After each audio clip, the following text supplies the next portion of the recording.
ನಾನು 2014ರಲ್ಲಿ ಭಾರತೀಯ ಜನತಾ ಪಕ್ಷದ ಲೋಕಸಭಾ ಅಭ್ಯರ್ಥಿಯಾಗಿ ಮೈಸೂರು ಮತ್ತು ಕೊಡಗಿಗೆ ಬಂದಾಗ ಇಲ್ಲಿನ ಜನ ಒಬ್ಬ ಯಂಗ್ಸ್ಟರ್ ಬಂದಿದ್ದಾನೆ, ಅವನಿಗೆ ಆಶೀರ್ವಾದವನ್ನು ಮಾಡಿದರೆ ಒಳ್ಳೆಯ ಕೆಲಸವನ್ನು ಮಾಡ್ತಾನೆ ಅಂತ ಹೇಳಿ ನನ್ನ ಮೇಲೆ ವಿಶ್ವಾಸವನ್ನಿಟ್ಟು ಭರವಸೆನ ಇಟ್ಟು ಮೈಸೂರು ಮತ್ತು ಕೊಡಗಿನ ಜನ ಆಶೀರ್ವಾದವನ್ನು ಮಾಡಿದ್ರು. ಅವರ ನಿರೀಕ್ಷೆಗೂ ಮೀರಿದಂತೆ 10 ವರ್ಷಗಳ ಕಾಲ ನಾನು ಕೆಲಸವನ್ನು ಮಾಡಿದ್ದೀನಿ. ಇವತ್ತು ನಾನು ರಾಜ್ಯ ರಾಜಕಾರಣಕ್ಕೆ ಬಂದಿದ್ದೀನಿ. ಅದರ ಬಗ್ಗೆ ಈಗ ಆಲ್ರೆಡಿ ನಾನು ಸ್ಪಷ್ಟೀಕರಣವನ್ನು ಕೂಡ ಕೊಟ್ಟಿದ್ದೀನಿ. ಇವತ್ತು ನಮ್ಮ ಚಾಮರಾಜ ಕ್ಷೇತ್ರದಲ್ಲಿರುವಂತಹ ಪ್ರತಾಪ್ ಸಿಂಹ ಸ್ನೇಹ ಬಳಗದ ವತಿಯಿಂದ ನಾವು ಎಳ್ಳು ಬೆಲ್ಲ ಹಂಚುವ ಕಾರ್ಯಕ್ರಮ ಮಾಡಿದ್ದೀವಿ. ಒಬ್ಬ ಲೋಕಸಭಾ ಸದಸ್ಯನಾಗಿದ್ದಾಗ ಅಥವಾ ಲೋಕಸಭೆಗೆ ಸ್ಪರ್ಧಿಸುವಂತಹ ಸಂದರ್ಭದಲ್ಲಿ ಅದು ಒಂದು ಆ ಚುನಾವಣೆ ಅನ್ನೋದು ಒಂದು ಅಲೆಯ ಮೇಲೆ ಒಂದು ರಾಷ್ಟ್ರೀಯ ವಿಚಾರಧಾರೆಯನ್ನು ಇಟ್ಕೊಂಡು ನಡೆಯುವಂತಹ ಒಂದು ಚುನಾವಣೆ ಆಗಿರುತ್ತದೆ. ದೇಶಕ್ಕೊಂದು ಮೋದಿಯಂತಹ ಸಮರ್ಥ ನಾಯಕತ್ವ ಬೇಕು.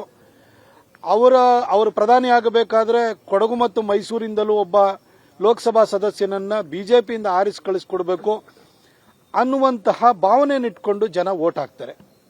ಆದರೆ ಗ್ರಾಮ ಪಂಚಾಯಿತಿ ಬಂದಾಗ, ಕಾರ್ಪೊರೇಷನ್ ಚುನಾವಣೆ ಬಂದಾಗ, ವಿಧಾನಸೌಧದ ಚುನಾವಣೆ ಅಂದ್ರೆ ವಿಧಾನಸಭೆಯ ಚುನಾವಣೆ ಬಂದಾಗ ಜನ ನಮ್ಮ ಯೋಗಕ್ಷೇಮವನ್ನು ಯಾರು ನೋಡ್ಕೊಳ್ತಾರೆ, ಪೌರ ಸಮಸ್ಯೆಗಳನ್ನು ಯಾರು ಪರಿಹಾರವನ್ನು ಮಾಡ್ತಾರೆ, ಯಾರು ನಮ್ಮ ಕ್ಷೇತ್ರದ ಅಭಿವೃದ್ಧಿಯನ್ನ ಮಾಡ್ತಾರೆ, ಹಿತಚಿಂತನೆಯನ್ನು ಮಾಡ್ತಾರೆ, ಜನರಿಗೆ ಉಪಕಾರ ಮಾಡದೇ ಇದ್ರು ಪರವಾಗಿಲ್ಲ ಉಪದ್ರ ಮಾಡದೇ ಇದ್ದವರು ಯಾರು, ಹಾಗೂ ಜನರ ಜೊತೆ ಯಾರು ಸ್ನೇಹ ಸಂಬಂಧದಿಂದ ಇರ್ತಾರೆ ಅನ್ನೋದನ್ನ ನೋಡಿ ಚುನಾಯಿಸ್ತಾರೆ.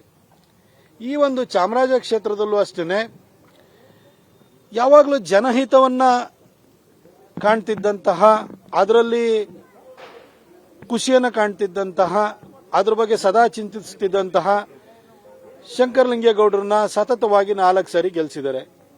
ಅವರನ್ನ ಒಬ್ಬ ಪೀಪಲ್ ಫ್ರೆಂಡ್ಲಿ ಅಥವಾ ಜನಸ್ನೇಹಿ ಅಂತ ಕರಿಬಹುದು. ಹಾಗೆಯೇ ಇಲ್ಲಿ ಬೇರೆ ಪಕ್ಷ ಆದ್ರೂ ಪರವಾಗಿಲ್ಲ, ಆದರೆ ಇವತ್ತು ಚಾಮರಾಜ ಕ್ಷೇತ್ರದಲ್ಲಿ ಅಭಿವೃದ್ಧಿಯ ಕುರುಹುಗಳು ಅಂದ್ರೆ ಗುರುತರವಾದಂತಹ ಕುರುಹುಗಳು ಯಾವ್ದಾರು ಇತ್ತು ಅಂತಂದ್ರೆ ಅದು ವಾಸು ಅವ್ರನ್ನ ನೆನಪು ಮಾಡ್ಕೊಳ್ತಾರೆ. ಅವರನ್ನ ನಾವೊಂಥರ ಅಭಿವೃದ್ಧಿ ಸ್ನೇಹಿ ಅಂತ ಅನ್ಬೋದು. ಇವ್ರ ಬಗ್ಗೆ ಇವತ್ತು ಇವರಿಬ್ರು ನಮ್ಮ ಜೊತೆ ಇಲ್ಲ, ಆದರೆ ಜನ ಇವತ್ತು ಕೂಡ ಬಹಳ ಪ್ರೀತಿಯಿಂದ ಅವ್ರನ್ನ ನೆನಪು ಮಾಡ್ಕೊಳ್ತಾರೆ, ಅವ್ರನ್ನ ಕಾಂಟ್ರಿಬ್ಯೂಷನ್ ನೆನಪು ಮಾಡ್ಕೊಳ್ತಾರೆ, ಅವರು ಜನರ ಜೊತೆ ನಡ್ಕೊಳ್ತಿದ್ದಂತಹ ವರ್ತನೆ ಬಗ್ಗೆ ನೆನಪು ಮಾಡ್ಕೊಳ್ತಾರೆ.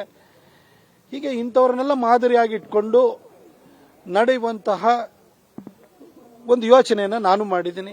ನಾನು 10 ವರ್ಷ MP ಆಗಿ ಕೆಲಸವನ್ನು ಮಾಡಿದ್ದೀನಿ. ಈಗ ನಾನು ಒಂದು ಸ್ಥಳೀಯ ಚುನಾವಣೆಯಲ್ಲಿ ಅಥವಾ ವಿಧಾನಸೌಧವನ್ನು ಪ್ರವೇಶ ಮಾಡಬೇಕು, ಈ ಕ್ಷೇತ್ರಕ್ಕೆ ಒಳ್ಳೇದಾಗಬೇಕು ಅಂತೇಳಿ ಯೋಚನೆಯನ್ನು ಮಾಡಿ ಬಂದಿದ್ದೀನಿ. ನಾನು ಕೂಡ ಒಬ್ಬ ಆಕಾಂಕ್ಷಿಗೂ ಮತ್ತು ಅಭ್ಯರ್ಥಿಗೂ ಇರುವ ವ್ಯತ್ಯಾಸವನ್ನು ನಾನು ಈಗ ಆಲ್ರೆಡಿ ಸ್ಪಷ್ಟಪಡಿಸಿದ್ದೀನಿ. ಅದು ಪಕ್ಷ ನಿರ್ಧಾರವನ್ನು ಮಾಡುತ್ತೆ. ಆಕಾಂಕ್ಷಿ ಯಾರು ಬೇಕಾದರೂ ಆಗ್ಬೋದು, ನನ್ನ ಜೊತೆಯಲ್ಲಿ ನಿಂತಿರೋರು ಆಗ್ಬೋದು, ನಾನೂ ಆಗ್ಬೋದು, ಮತ್ತೊಬ್ಬರು ಆಗಬಹುದು, ಯಾರು ಬೇಕಾದರೂ ಆಗಬಹುದು. ಪಕ್ಷ ಅಂತಿಮವಾಗಿ ತೀರ್ಮಾನ ಮಾಡುತ್ತೆ. ಆದರೆ ಚಾಮರಾಜ ಕ್ಷೇತ್ರದ ಒಂದು ವಿಶೇಷತೆ ಏನಂತಂದ್ರೆ, ಇದು ಬೆಂಗಳೂರು ಸೌತ್ ಅನ್ನ ಹೇಗೆ ಒಂದು ವಿದ್ಯಾವಂತರ ಕ್ಷೇತ್ರ ಅಂತ ಹೇಳ್ತೀವಿ, ರಾಷ್ಟ್ರ ಮಟ್ಟದಲ್ಲಿ ಹೋದ್ರೆ ಡೆಲ್ಲಿ ಸೌತ್ ಅನ್ನ ವಿದ್ಯಾವಂತರ ಕ್ಷೇತ್ರ ಅಂತ ಹೇಳ್ತೀವಿ, ಹಾಗೆ ಕರ್ನಾಟಕ ವಿಧಾನಸಭೆಯ ವಿಚಾರ ಬಂದಾಗ ವಿದ್ಯಾವಂತರ ಕ್ಷೇತ್ರ ಅಂತ ಹೇಳಿದ್ರೆ ಅದು ಚಾಮರಾಜ ಕ್ಷೇತ್ರ. ಇಲ್ಲಿ ವಿದ್ಯಾವಂತರು, ಪ್ರಜ್ಞಾವಂತರು, ವಿಚಾರವಂತರು ಇರುವಂತರು, ಸದಾ ಸಮಾಜದ ಬಗ್ಗೆ ಯೋಚನೆಯನ್ನು ಮಾಡುವಂತವರು. ಇಲ್ಲಿ RK ಲಕ್ಷ್ಮಣ್ ಅಂತವರು ಕೂಡ ಇಲ್ಲಿ ಬಾಳಿ ಬದುಕಿದಂತಹ ಜಾಗ ಇದು. ಇಲ್ಲಿ ಭಾರತೀಯ ವಿದ್ಯಾಮಂದಿರ ಇದೆ, ಕೇಂದ್ರ ಸರ್ಕಾರದ ಎಲ್ಲ ಉದ್ದಿಮೆಗಳು ಇಲ್ಲಿದ್ದಾವೆ, ಇಲ್ಲಿ ಅತಿ ಹೆಚ್ಚು ಶೈಕ್ಷಣಿಕ ಸಂಸ್ಥೆಗಳಿದ್ದಾವೆ.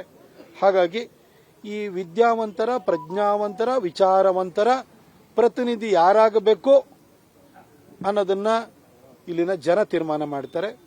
ನಾನು ಕೂಡ ಆಶೀರ್ವಾದ ಮಾಡಿ ಅಂತ ಜನರ ಹತ್ರ ಅವ್ರ ಹತ್ರ ಹೋಗ್ತಾ ಇದ್ದೀನಿ. ಅವರ ವಿಶ್ವಾಸವನ್ನು ಗಳಿಸಲಿಕ್ಕೆ ಪ್ರಯತ್ನವನ್ನು ಮಾಡ್ತೀನಿ. ವಿಶ್ವಾಸ ನನ್ನ ಮೇಲೆ ಇದೆ. ಎಲ್ಲೋದ್ರೂ ಕೂಡ ಒಂದು ಪ್ರೀತಿಯನ್ನ, ಗೌರವವನ್ನು ತೋರ್ತಾ ಇದ್ದಾರೆ.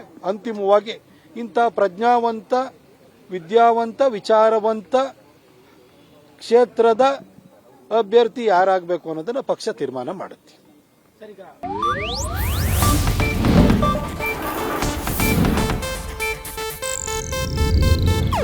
ಇದು ಏಷ್ಯಾನೆಟ್ ನ್ಯೂಸ್ ನೆಟ್ವರ್ಕ್ ಪ್ರಸ್ತುತಿ.